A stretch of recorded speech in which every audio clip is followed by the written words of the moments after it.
Hello everyone, welcome to Sanmarga classes. ನಾವು LBA ಅಂಗಾಂಶಗಳು ಪಾಠದ ಪ್ರಶ್ನೆ ಉತ್ತರಗಳನ್ನು ವಿವರಿಸುತ್ತಿದ್ದೇನೆ. ಪ್ರಶ್ನೆ ವಿಭಾಗ 2, ಕೆಳಗಿನ ಪ್ರಶ್ನೆಗಳಿಗೆ ಉತ್ತರಿಸಿ. ಇದು ಸುಲಭವಾದ ಪ್ರಶ್ನೆ ಆಗಿರುತ್ತದೆ. ಪ್ರಶ್ನೆ 13, ಅಂಗಾಂಶ ಈ ಪದವನ್ನು ವ್ಯಾಖ್ಯಾನಿಸಿ. ವಿದ್ಯಾರ್ಥಿಗಳೇ, ಈಗಾಗ್ಲೇ ನಿಮ್ಗೆ ಒಂದು ಐಡಿಯಾ ಇದೆ ಅಲ್ವಾ, ಅಂಗಾಂಶ ಅಂದ್ರೆ ಏನಿರ್ಬೋದು ಅಂತ.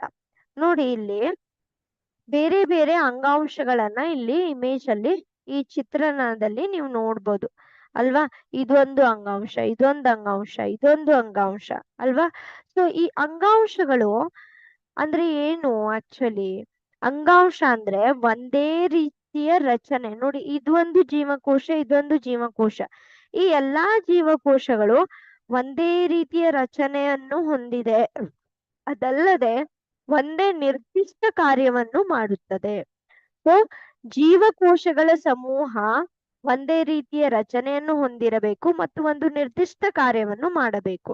ಸೊ ಅದನ್ನು ಅಂಗಾಂಶ ಎಂದು ಕರೆಯುತ್ತಾರೆ. Thank you.